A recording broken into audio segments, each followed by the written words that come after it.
The time is finally here. Today, The Haunted Beard brings you the best horror movies of 2024.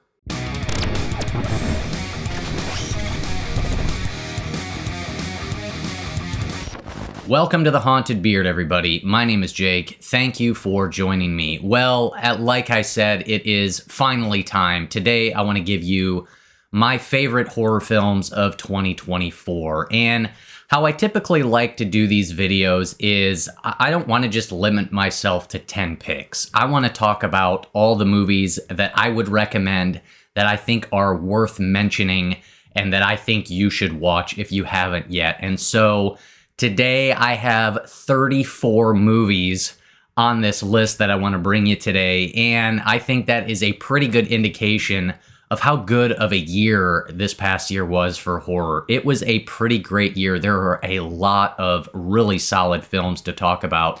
I saw 70 horror films this past year, and horror thriller films this past year. If you want my full list and full ranking, be sure to follow me on Letterboxd.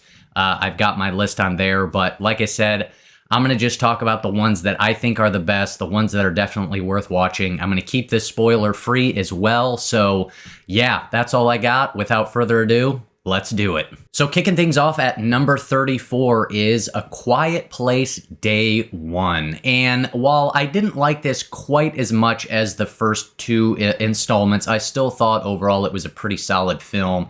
I think the highlight here is the performance by Lupita Nyong'o. She just does a great job, very talented, has a really strong character to work with, somebody that has quite a bit of, emotional depth to him. Somebody that you care about and are rooting for. And there's just a lot of kind of dramatic weight there that I really appreciated. And what this franchise gets right is that I think it focuses primarily on characters first and foremost. It's not all about, the creatures, although obviously that's a big part of it, but it really does a good job getting you to invest in the characters so you care about their situation and circumstances and their survival and everything. And like I said, Lupita Nyong'o just does a really solid job with that. And so I think the film, it has a good mixture of kind of the emotional and dramatic beats along with the intense thrill ride aspect as well. It just has a good mixture of both of those elements. And so it definitely makes for a worthwhile and entertaining ride. Next up at number 33, and this is the most shocking and just downright disturbing film I saw all of this past year, and that is The Coffee Table. Yeah. If you've seen it, you know exactly what I'm talking about. Again, I won't get into any specifics just in case you haven't seen it, but man, this movie was actually recommended to me by one of my viewers. He just left a comment on one of my videos. I'd never heard of it, didn't really know anything about it, and oh my goodness, I was not prepared for what unfolded in this movie. Now, if I was doing this list based on how sort of memorable or scarring or just downright messed up these movies were, Coffee Table would probably be the number one spot. The only reason why it's much towards the back of this list is just because of the rewatchability factor. Again, this is just kind of my own personal favorite choices, but this is an extremely effective film, very memorable. It's very well crafted as well, and it's a film that I think it could have easily just gone for the kind of disturbing and depraved just for disturbing and depraved sake. But I think there's some good writing and some really solid performances within the film as well. And so it's very well done. It doesn't really have any sort of rewatchability factor, but it's definitely worth a one-time watch if you think you can handle it. So yeah, that's why The Coffee Table is at number 33. Coming in at number 32 is Mads. This is a French film and a Shudder original, and this is probably the most technically impressive film I saw all of this past year, as this entire 90-plus minute movie was filmed in one long continuous take. And this is a true, genuine one-shot film. There's no hidden edits or anything like that, no CGI trickery. It was done in one legitimate take. This one tells the story of this teenager who stops off to see his drug dealer, and after that, on the way home, he picks up this injured woman off the side of the road. And from then on out, the night takes a very twisted and unexpected turn. And This develops into what many people interpret as a zombie film, although there is a little bit of ambiguity there and some things are a little bit left to interpretation. But like I said, this is just technically really impressive. This is a film that, while it is a bit lighter on the story, I think, again, the camera work and the technical proficiency here more than make up for it. This is a film that is really just a wild, intense, crazy ride, and I think you owe it to yourself to check it out if you haven't yet. So yeah, that is why Mads comes in at number 32. Next up at number 31, and this one is a bit more of a mystery thriller, but this is Caddo Lake. And man, this was a film that had some genuinely unexpected surprises in it that I did not see coming. I really enjoyed this overall. And this is a movie that it's really difficult to talk about without getting into any sort of spoiler territory. It's a really great example of going in as blind as you possibly can. It makes for the best possible experience. This tells the story of an 8-year-old girl who disappears on Caddo Lake, and a series of past deaths and disappearances begin to link together, altering a broken family's history. This one has some good performances, and I think a pretty well thought out and structured script. So if you like mysteries like myself, if you haven't seen Caddo Lake, definitely check it out. It comes in at number 31. Coming in at number 30 is The First Omen, and this is a movie that exceeded my expectations. I went into this one not really expecting a whole lot.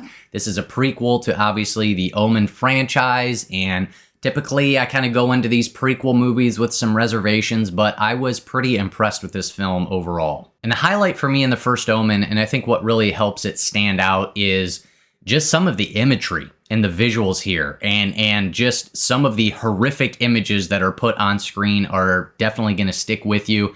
This is a film that is a bit more of a slow burn. It kind of takes its time, but once you reach that kind of final third act, things really pick up. I found the climax to be very satisfying. Just some really solid atmosphere, very kind of creepy and unsettling. Again, some really gnarly, disturbing imagery in there. So overall, I was pretty impressed with The First Omen. Looking forward to seeing more. I hope they continue to explore this franchise and this universe here. I'd be looking forward to seeing what they do next. Coming in at number 29 is the Tubi original Lowlifes. This is one that I didn't know anything about until it dropped on Tubi. I saw a couple people that I follow on YouTube review it and say it was worth checking out, and I watched it, and I'm very glad I did. This is definitely one of the kind of bigger surprises and sleeper hits of the year. In Lowlifes, the survival instincts of a road-tripping family are put to the test when they have no other choice but to stay the night at a remote homestead. And that's all I'll say about this one, as this is another, really good example of going in blind.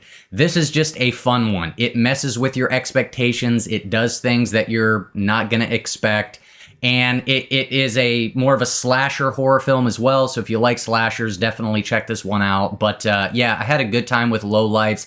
It's just a good, fun, kind of bloody, gnarly watch. It's just a good combination of a lot of different good horror elements, and I had a fun time with it, so that's why it is my number 29. Coming in at number 28 is Lovely, Dark, and Deep. This is another one that I would say is one of the hidden gems of the year. This one stars Georgina Campbell. She plays Lennon, a new backcountry ranger who travels alone through the dangerous wilderness, hoping to uncover the origins of a tragedy that has haunted her since she was a child. And I enjoyed this one. I felt like it was a pretty solid horror mystery. This is one that is a little bit more of a slow burn as well. Really like the setting here, just really good scenery, backcountry, remote isolation, kind of those vibes. This one too kind of touches on what are known as the missing 411 cases, which are real-life actual cases of people who have gone missing in various national parks throughout the United States, with just some very bizarre, weird clues left behind in weird circumstances. So there's little bits of elements of that in this actual movie. And those cases are something that I've taken an interest in. And so it was cool to kind of see them use that as a bit of a backdrop for this film as well. This one too gets into kind of some very sort of surrealistic territory as it builds up towards the climax, which I always like. And so, yeah, I had a good time with this one. Like I said, I think one of the more underrated films, kind of hidden gem films of the year. But Lovely, Dark, and Deep, I think is definitely worth your time. Coming in at number 27 is Milk and Cereal. This is one of the best found footage horror films of the year.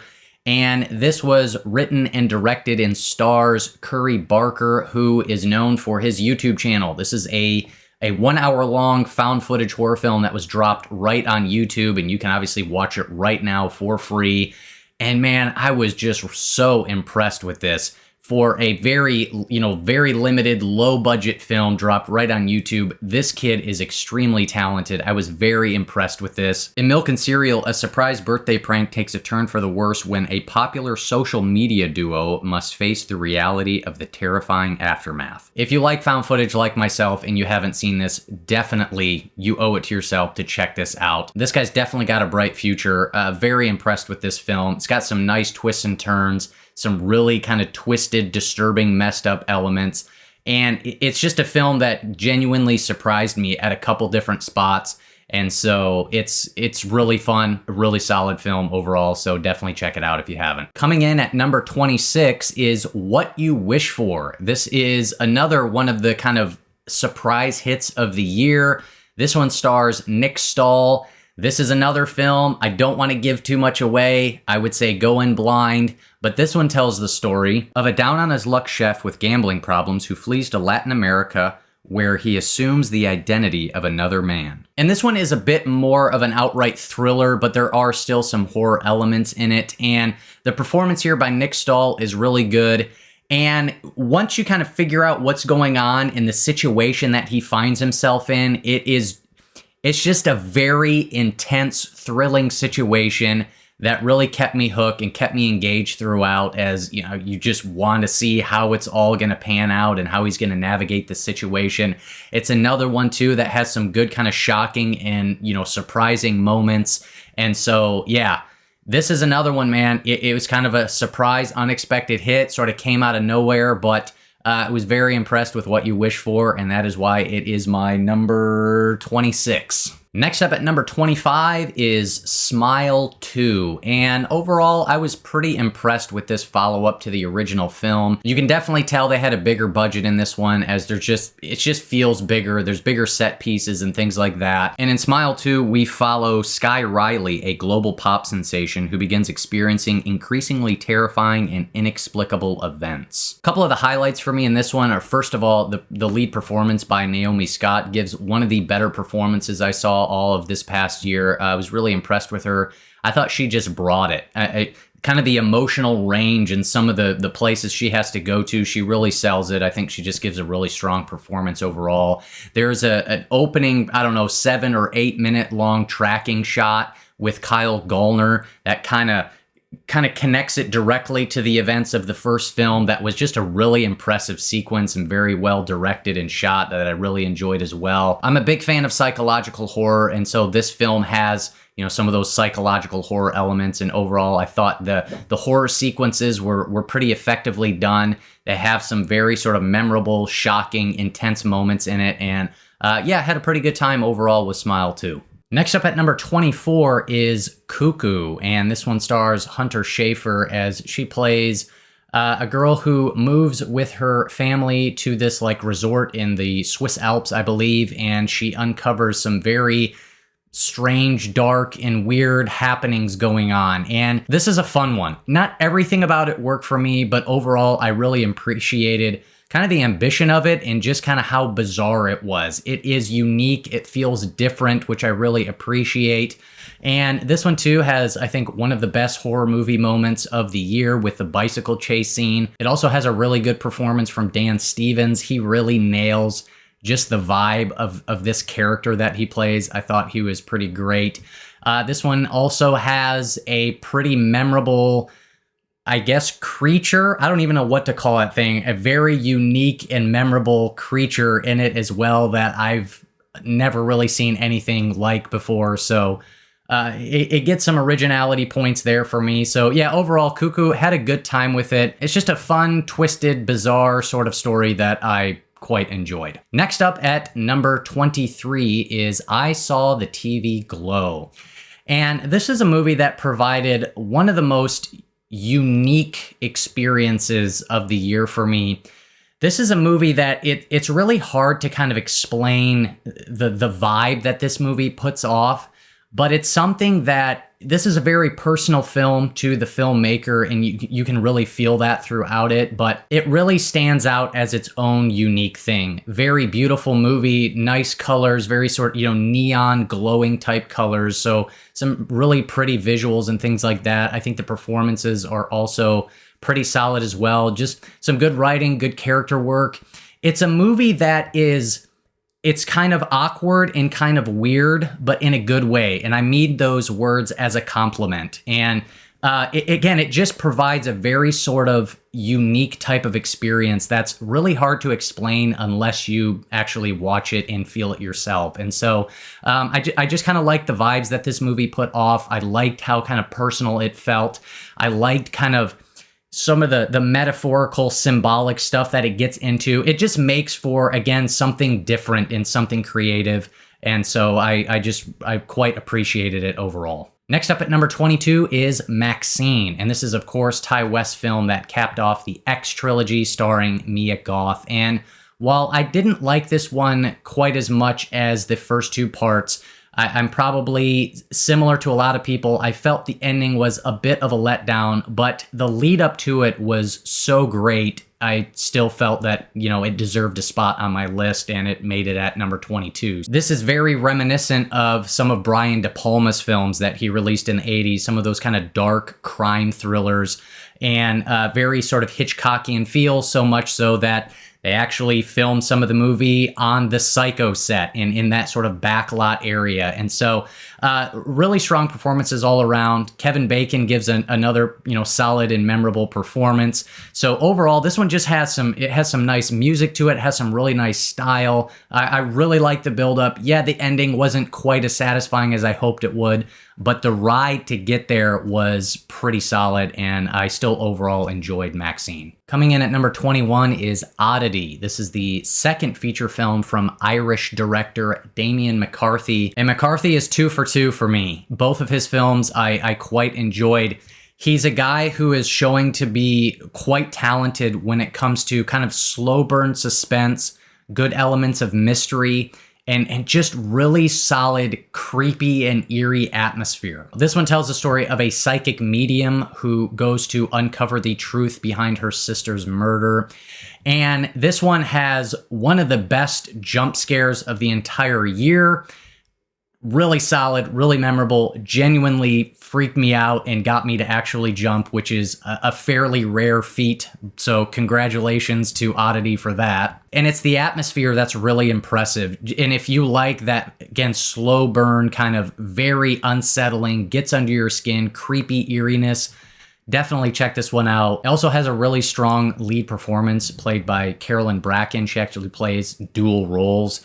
And so very impressive there. I can't wait to see what McCarthy does next. Very much looking forward to it. And that is why Oddity is at number 21. Next up at number 20 is Azrael, starring the one and only Samara Weaving. Had a really good time with this one. I liked what they were able to accomplish in this world, given kind of the limitations that they were working with, where you don't get any words. Everybody has taken this vow of silence, and I just liked exploring this world. I thought it was an interesting sort of setup here. I was really impressed with Samara's performance. I thought she just crushed it, given, again, sort of the limitations that she had to work with. So it all was, very physical, very, body language, facial expressions had to really sell the performance, which I thought she did a great job with. It has some good fight scenes in it. It has some really disturbing and creepy monsters in it as well, with some pretty gnarly gore.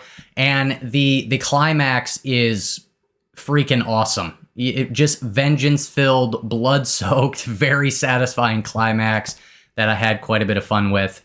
And so, yeah, that's why Azrael comes in at number 20. Next up at number 19 is Things Will Be Different. This is another one that I would say is kind of more of a sleeper hit of the year. This is more of a kind of sci-fi mystery thriller, and it tells the story of two siblings who just rob a bank. And in order to escape and avoid the police, they go to this farmhouse and are able to hide away in a different time. And so, like I said, there's this kind of sci-fi element to it. It messes around with time and things like that. This is a bit of a slower paced film, but I think it is ultimately a rewarding film. I was pretty impressed here with the script and just the direction of the story overall. I like that it just did a good job kind of building mystery and intrigue and not sort of giving too much exposition or spoon feeding us answers. I think the performances are pretty good. I like kind of the relationship dynamic between the brother and the sister. And I like what they were able to accomplish on a very limited budget as well. And this is just a good example, too, of like, you don't need all the money. You just need, good writing and a good story, which I think this has. And I think the ending proves to be pretty satisfying and not something I saw coming. And so, yeah, had a good time with Things Will Be Different. That's why it's at number 19. Next up at number 18 is Abigail, and this is directed by Radio Silence and stars Melissa Barrera and Dan Stevens again. And Abigail is kind of a blast. It's just pure, insane vampire carnage. I mean, what's not to like? You get this cast of characters. They kidnap this young girl who's a ballerina from this, like, powerful crime lord, and they hold her for ransom, but it turns out she is not what they think she is, and they are not the danger. She is the danger as they find themselves locked in this house, and she is a vampire, and things get bloody in the best possible way. It's just fun, man. That's really all there is to say about it. If you like fun vampire blood and violence, Abigail pretty much will quench that thirst. Coming in at number 17 is Late Night with the Devil. Man, this was a really fun time. And this is a film that I think you could technically call kind of a found footage, as how it's presented is it takes place on a live TV broadcast in the 70s. And so it all unfolds in real time on one of them kind of late night shows. Think of something like a Johnny Carson. And it is hosted and led by the lead actor, David Dastmalchian. And things go horribly wrong when they bring on this girl who is proclaimed to be possessed by a demon. And just watching this all unfold in real time is a real treat. I just really enjoyed it. It's found footage, but from kind of a little bit of a different and unique sort of angle. Seeing it all happen and unfold in real time really adds something, I think, pretty special to this. I thought Dastmalchian's performance is really solid. One of the better performances I saw all year. I think the film does a good job in using some restraint because it stays true to its very sort of grounded, realistic type of approach, which I appreciated. And it's just got some creepy scenes. When you get some of that demonic possession stuff in there, it's really effective and well done. There's also some pretty solid practical effects as well. And so, yeah, overall, it's a good one. Quite enjoyed Late Night with the Devil. Coming in at number 16 is a film that I haven't seen on anybody else's list, that nobody else has been talking about, but that is Horror in the High Desert Part 3, Firewatch. And this is obviously the third part of the Horror in the High Desert trilogy. And these are some of my all-time favorite found footage films. And Part 3, I think, is another solid entry. This is found footage done right. I think the way these films are presented and the story that they are telling, I just really kind of love it. And I was very impressed with Part 3. Really solid and effective found footage sequences. Very good at building suspense and really creating some creepy moments, some genuinely unsettling, scary moments that I really liked. I really like the overall story. If you haven't seen these, man, I highly recommend and encourage you to check them out. The good news is that we're actually getting 2 more of these. The director has announced a part 4 and a part 5 that he's going to be working on. And these films build on one another and they expand on this story as they tell the story of this guy who went missing, and now there are multiple disappearances of people who are disappearing in the high desert in Nevada. And there is something very strange and inexplicable happening out there. And so, yeah, these are, I think, some very underrated found footage hidden gem films, and I was a big fan of this third installment. I can't wait to see where the story goes next. So If you like kind of true crime, horror, mystery type movies, if you like found footage, definitely check these out. I think they're pretty great. Next up at number 15 is Red Rooms. This is a French film. This is more of a psychological horror, also a bit of a mystery thriller as well. This one tells the story of this model who becomes obsessed with this high-profile serial killer case. Red Rooms is a bit more of a slow burn, but it is a very kind of introspective, character-driven film as it really focuses in on this main character. And through this character, the director kind of explores our obsession with true crime stories and how we consume that content and how we're always on the lookout for more extreme content, and we just become obsessed and addicted to this type of content. And so he's using that character to kind of almost hold up a mirror to society a little bit, at least people who are, you know, true crime fans, and just how far we kind of take that obsession with it. And so a lot of kind of interesting sort of themes and ideas working with here. Red Rooms also has another one of the best horror movie moments of the year where the character watches a video from the dark web. I won't give any more details away, but yeah, this is a really, again, kind of psychological, very sort of unsettling, thought-provoking character study type film. Gives you some David Fincher type vibes. And so, yeah, if you haven't seen this one, definitely check it out. It is really good. Coming in at number 14 is Monolith. Another one that I'd say is a bit of a hidden gem. Not a whole lot of people talked about it, but I was really impressed with it.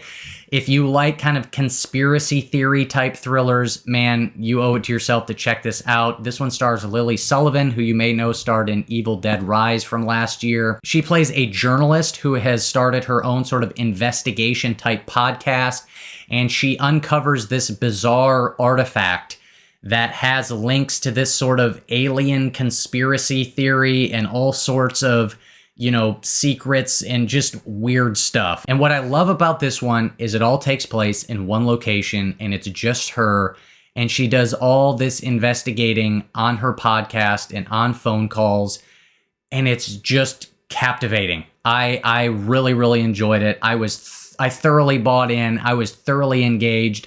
I thought the mystery there was really compelling. And yeah, I just had a really good time with it. Her performance is good. But man, this is another one where when you just get good writing and a good mystery, man, I am just hooked right in. Like I said, if you like those conspiracy theory, mystery thrillers and stuff like that, definitely check this one out. Monolith is one of the best films of the year. That's why it comes in at my number 14. Coming in at number 13 is Love Lies Bleeding. This one stars Kristen Stewart and is directed by Rose Glass, her follow-up to Saint Maud, which is one of my all-time favorite horror films. And while I didn't like this one quite as much as Saint Maud, I was still really impressed with it overall. And this one is a dark romance crime thriller. Just an interesting type of story with some good characters. I think the performances here are pretty solid.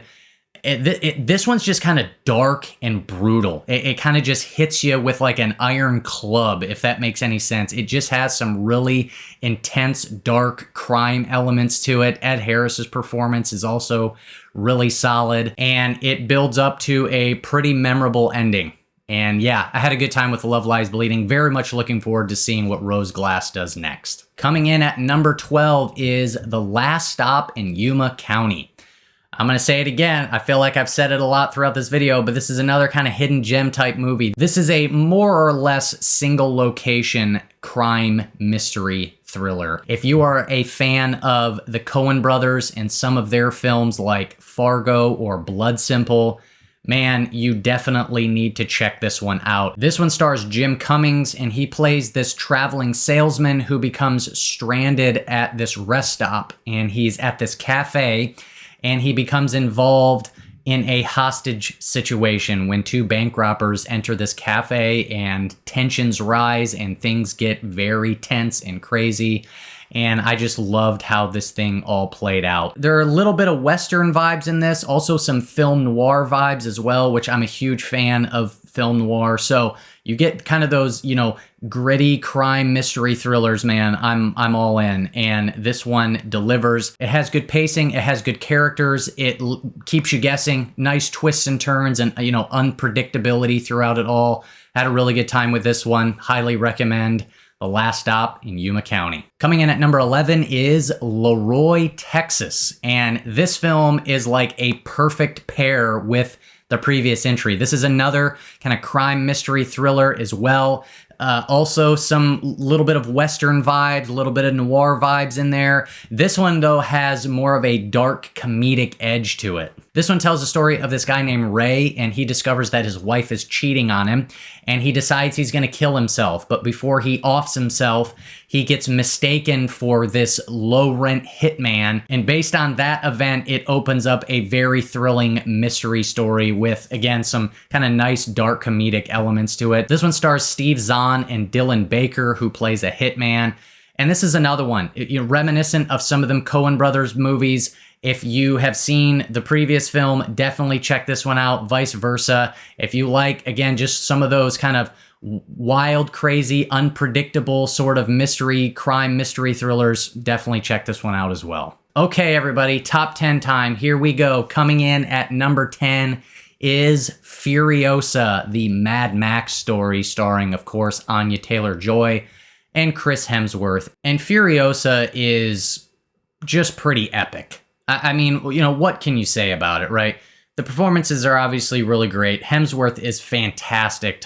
This is like the role I feel like he was born to play. Man, he owns this role. He's great in it.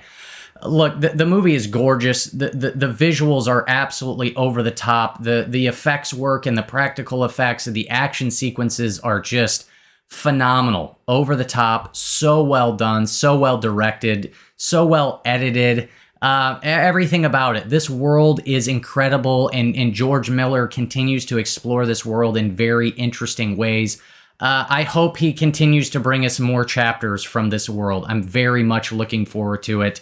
Yeah, it's just a great story with really good characters, and it looks phenomenal. It just has that big sort of epic cinematic feel that, it's just pretty great stuff. That's all I can say. Coming in at number 9 is my favorite found footage film of the year, and that is VHS Beyond. I know I've probably got this one quite a bit higher than most people, but man, I thoroughly enjoyed this. The segment Live and Let Dive I thought was absolutely phenomenal, and that has another one of the best horror movie moments of the year. I keep talking about horror movie moments because I just recently dropped a video on my channel talking about my 10 favorite horror movie moments, so if you haven't checked that video out. But the sequence in Live and Let Dive where they go skydiving during an alien invasion it's absolutely over the top. I thought it was thrilling. It was adrenaline-inducing. I absolutely loved it. One of the best things I saw of all year, and the rest of the film is quite good as well. There's one of the 5 segments that I wasn't a huge fan of, but Live and Let Dive I thought was phenomenal. And I also really enjoyed Stowaway, which was directed by Kate Siegel and written by Mike Flanagan. Man, I thought that was so unique, so different, really disturbing. In such a, again, kind of a different sort of way. I loved the presentation and the look in that one. It was so sort of cerebral and bizarre. It just really interesting kind of sci-fi stuff going on in there. I thought I was just really impressed with it. I thought it was pretty fantastic. So those 2 segments for me, there's a couple others that I enjoyed as well. Justin Long segment had some kind of fun moments to it as well. But those 2 segments for me firmly implanted this one here inside my top 10. I thought they were both fantastic. Next up at number 8 is Terrifier 3. And what can I say? If you're a fan of these movies, if you hate them, then there's nothing I can say, right? So it's either you love it or you hate it, and I quite enjoy these movies. Art the Clown is, I've said this before, but he's like this perfect mixture of the cold, sadistic type of killer that you get with, Michael and Jason kind of thing, while also being a good mixture of like the kind of the theatrical, humorous killers of Freddy and Chucky. And I like that mixture, that balance of both of them coming together with Art the Clown. I really like the performance by Lauren Lavera and her character. I think she's really good, really interesting. I'm really enjoying the direction that Damien Leone is taking the story and how he's kind of expanding and building on this world.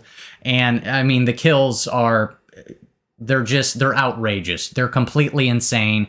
They're egregious and over the top. And what else is there to say? It's Terrifier 3. You know what it is. It's completely insane and self-indulgent and over the top. But that's why I like it, and that's why it's my number 8. Next up at number 7 is Heretic. This is a film I finally got to see just a few days ago. I haven't even had a chance to talk about it yet on my channel. So these are my first thoughts about it. And obviously, I really liked it. It's in my top 10. I thought Hugh Grant's performance was really great. One of the better performances of the year. He just hit all the notes that he needed to. He did such a good job of coming across as, potentially threatening in certain cases, but not overdoing it. There's enough restraint there to add tension. Right? He doesn't just come out straight away, swinging a knife kind of thing. It's a nice slow burn like many of these other films have been, but I was really impressed with his performance. This is another one, like there have been a few of these on my list. I am a huge fan of kind of the single location type of film where you can just very sort of dialogue driven, where you just get a cast of characters in one spot and just have them talk. And this is another one of those types of movies where it pretty much all takes place at this guy's house.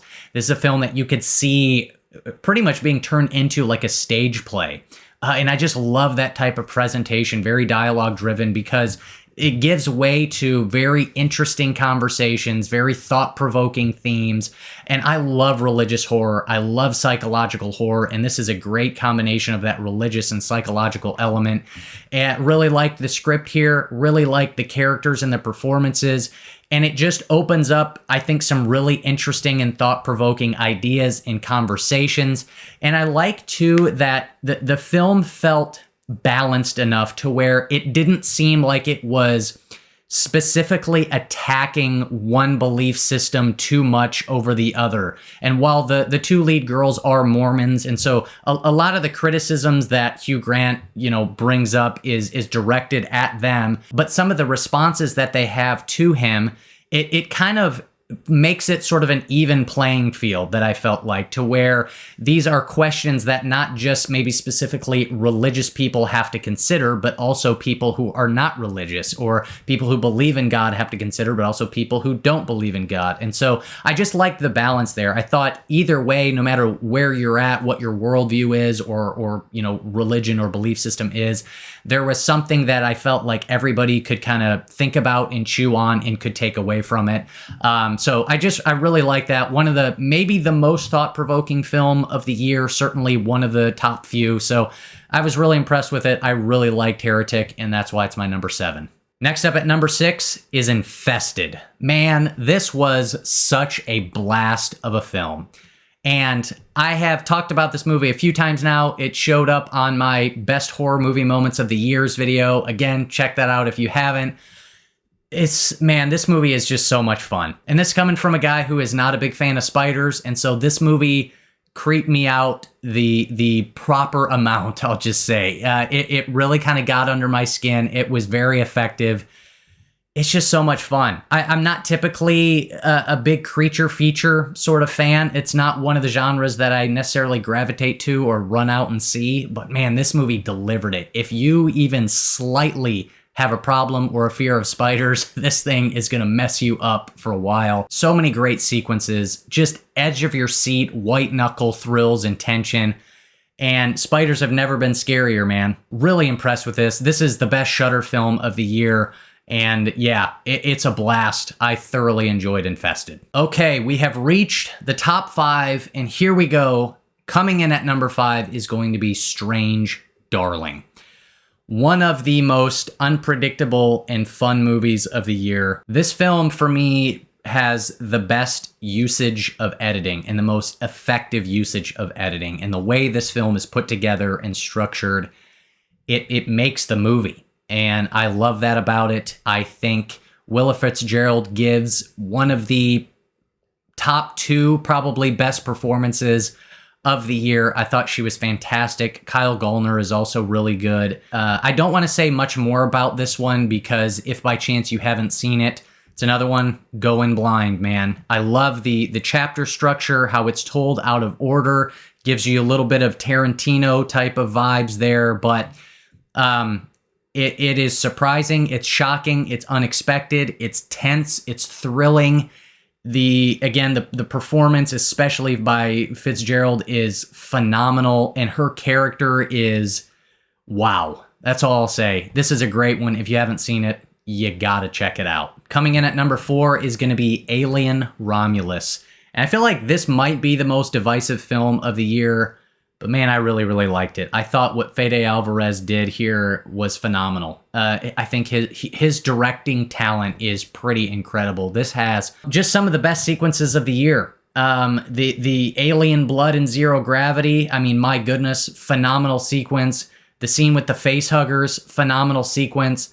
The climax of this movie, man, I just remember being in the theater, just kind of being blown away. Like, this is about as much fun, like thrill-filled fun you can have at a movie, at least for me anyway.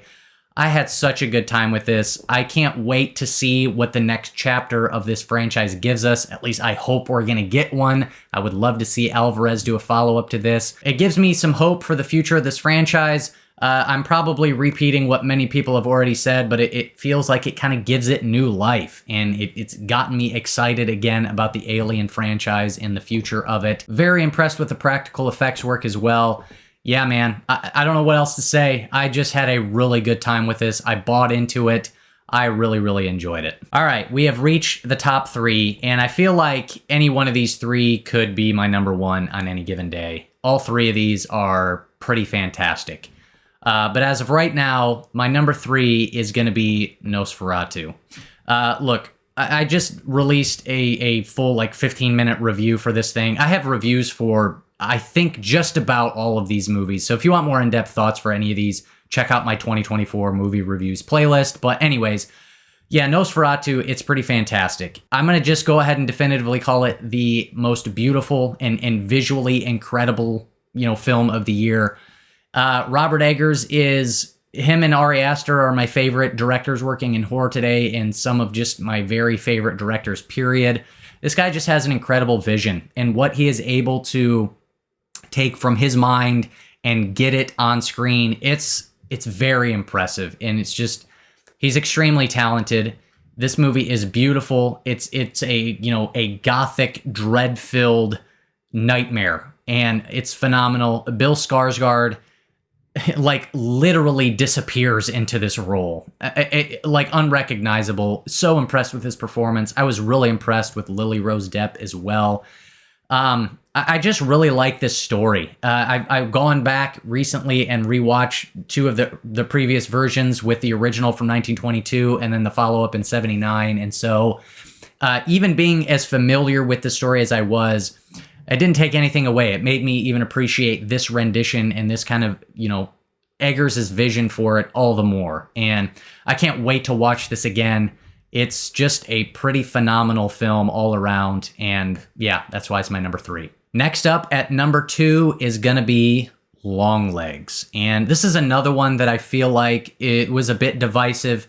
Some of the early marketing came out for this one, and, there's the big headline on the poster saying, the scariest film of the decade. And so I feel like, people's expectations went just kind of off the rails with this one. But this movie just has the serial killer murder mystery vibe that I want. The tone, the atmosphere, and the vibe of this movie is chef's kiss. I just loved it. Nicolas Cage, man, I know his performance didn't do it for some people. They thought it was funny, and I kind of did too, but that's kind of part of what made it work for me. But man, I just thought he was incredible. I absolutely loved it. He is so creepy and just scary and disturbed.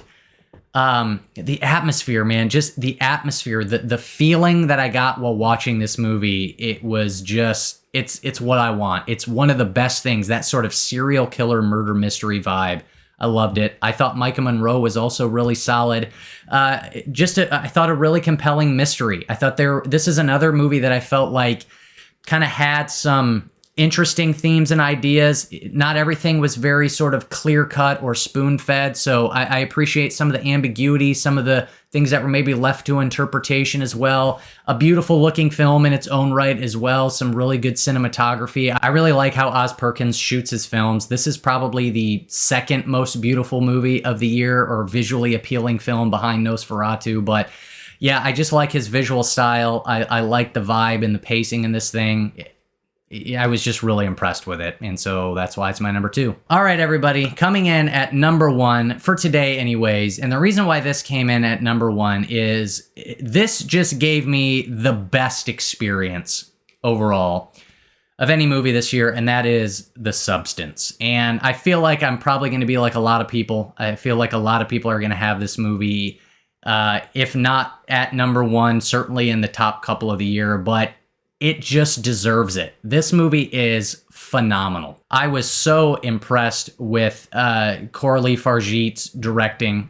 She is now 2 for 2. Her previous film, Revenge, I also was a big fan of, and this woman is incredibly talented and is another one that just has such an amazing vision, and what she is able to take from her mind and put it onto the screen.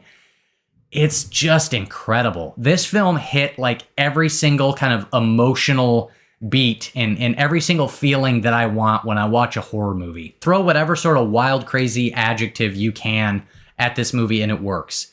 It is disturbing, it's messed up, it's twisted, it's darkly humorous, it's crazy, it's thrilling, whatever you want. It works. It's fantastic. It's such a unique, creative vision, phenomenal performances by Demi Moore and Margaret Qualley.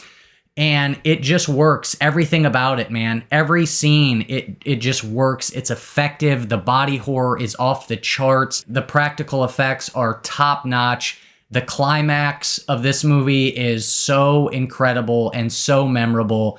Visually incredible as well. Just such unique visuals, reminiscent of Stanley Kubrick. If you've seen it, you know there's definitely some nods to Kubrick in there. Obviously, you got some of the Cronenberg body horror and stuff like that. So this movie just kind of floored me and captivated me and blew me away all at once. There's so much here that is just the presentation and how Fargeet directs these scenes make it so special, and it just stands out and it feels fresh and creative and unique. And it's just a really amazing film. And so that's why, at least for right now, it's my number 1 favorite horror film of 2024. All right. I've been recording now for over an hour, so I'm kind of wiped out. I have no more words left.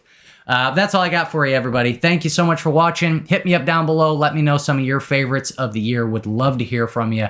That's all I got for you. Thank you so much for watching. If you got anything out of this video, go ahead and do me a favor and do not click that subscribe button unless you want to be haunted by the beard.